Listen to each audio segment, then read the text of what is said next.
Welcome back, cider makers. Today is a very special video. This is going to be a comparison of my British Humor cider from 2022 and the one that I made in 2023. And I'm really curious to see how these turned out. I should say that the one from 2022, this is the beginning of 2024. It's the 6th of January 2024. So this British Humor cider, the first one, is actually 2 years since it started fermenting, 1 year since being bottled. The British Humor from 2023 it's nine months from fermentation, and it was bottled about 2 months ago. So these are decently aged ciders. So I'm very curious to see what the differences are between the two of these. I have my impressions that I remember about them, but I'm kind of curious to see what they taste like side by side. So let's go ahead and give these a pour.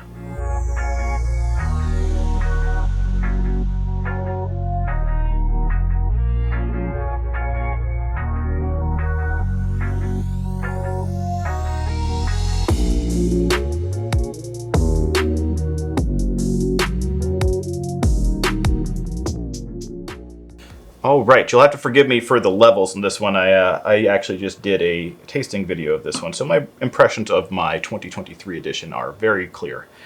This is the 2022 edition, and as you can tell, it has a pretty nice head retention on this thing, honestly. That's surprising to me. It kept its carbonation very well over the time, so I'm very curious to taste how these two taste side by side, because these are the same ingredients. You can even tell that the one on the right is basically an identical color, just a little bit hazier. My right, and I suppose your left. So, yeah, let's go ahead and dive right in. I'm going to give you my impressions of the 2023 edition, so British Humor Cider number 2 first, and then we'll go and switch over to the 2022 edition. So, right off the bat, bittersweet apple on the nose, mild oakiness, short sip, a kind of blend of lactic and malic acid, and a mild carbonation, which kind of produces a drying sensation in your mouth from all the bittersweet apples that are inside of this cider. The overall impression of this is a lightly carbonated bittersweet apple with a slight hit of oakiness and a moderate high tannin level. I wouldn't quite put it as a high, it's moderate high. So let's go ahead and switch over to this one. I'm going to give it a little bit longer of an evaluation because I just evaluated this one a second ago on another video.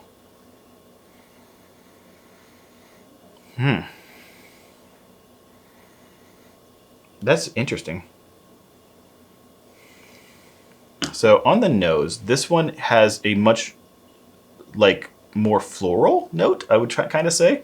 It is, I remembered when I was trying this one, it kind of had a kind of barnyard type of smell to begin with, along with the bittersweet apples. It seems like if that smell was there, it mostly has passed.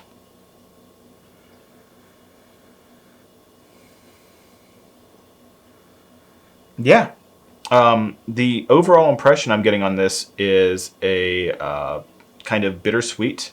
I'm not getting any oak smell like I'm getting on this one on the left. It is just bittersweet apple. That's what I'm getting off the impression on this. Interesting. Okay. Let's go ahead and give this a taste.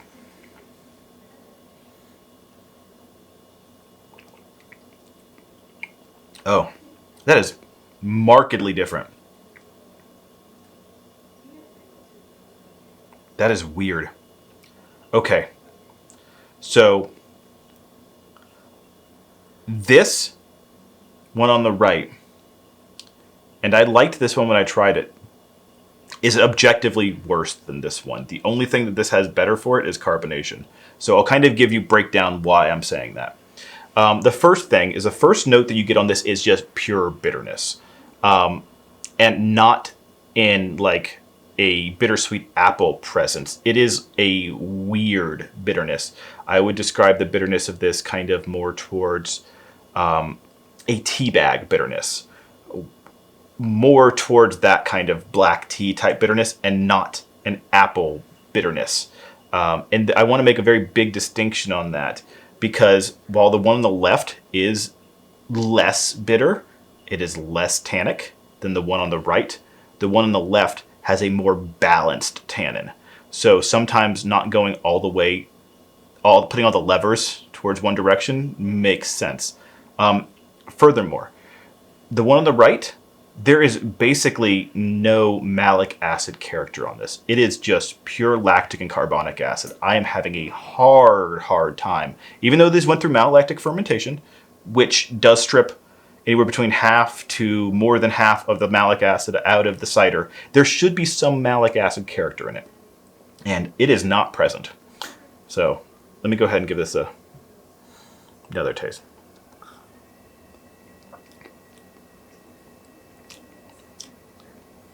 Yeah, it's just bitter. It's bitter and lacking any apple character.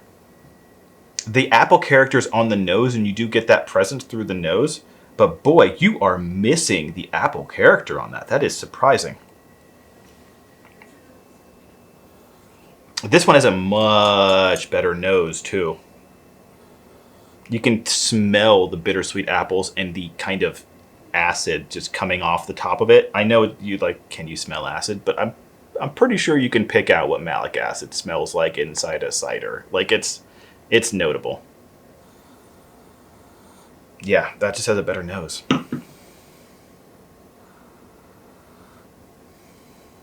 I am getting a little bit of breadiness from this too.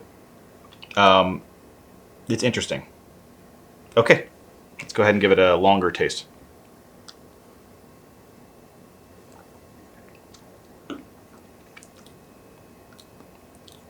It is. Boy, that's bitter.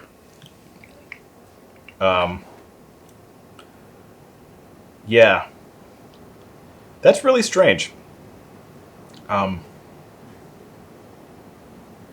It is too bitter, to be honest with you. I kind of am preferring the middle high side of bitterness to the extremely high side of bitterness here. Battery died, so I had to do a quick change over battery. So I'm going to continue my thoughts based off of where I remembered being at. I think that because this one is unpasteurized, that the malo-lactic bacteria just kept going. And it appears they didn't know when to stop. Yeah, that might explain the extra carbonation than what I was expecting and the actual headiness to it. I have a feeling that they just metabolized 100% of that malic acid.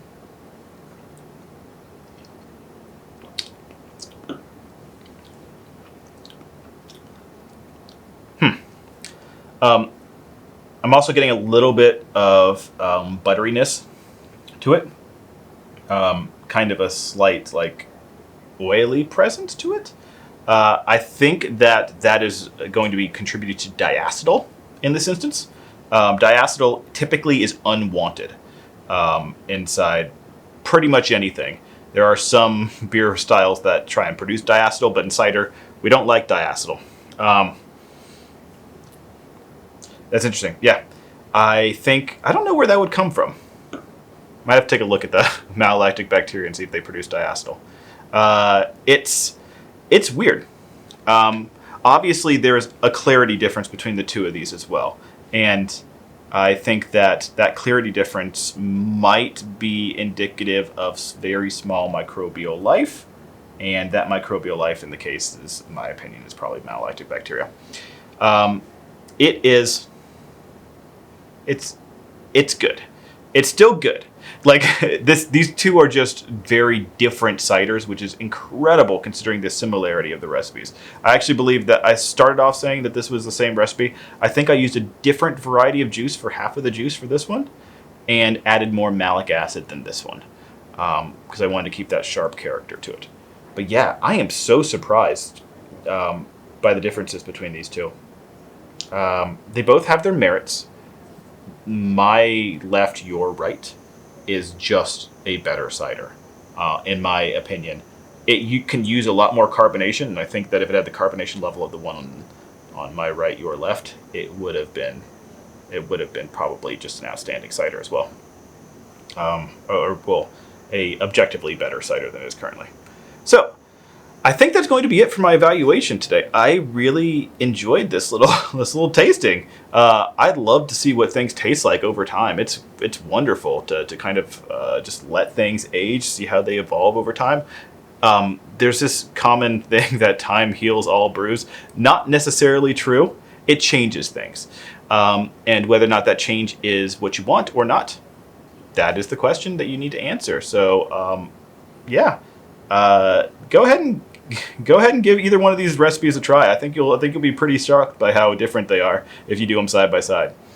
Anyway, that's going to be it for this 1 or 2 year tasting. Hell, I don't even know at this point if you're going to call it based off the bottle or based off of when it was brewed. So if it's 2 years based off a brewed, 1 year based off a bottle. So that is going to be it today, cider makers. So have a wonderful day and cheers.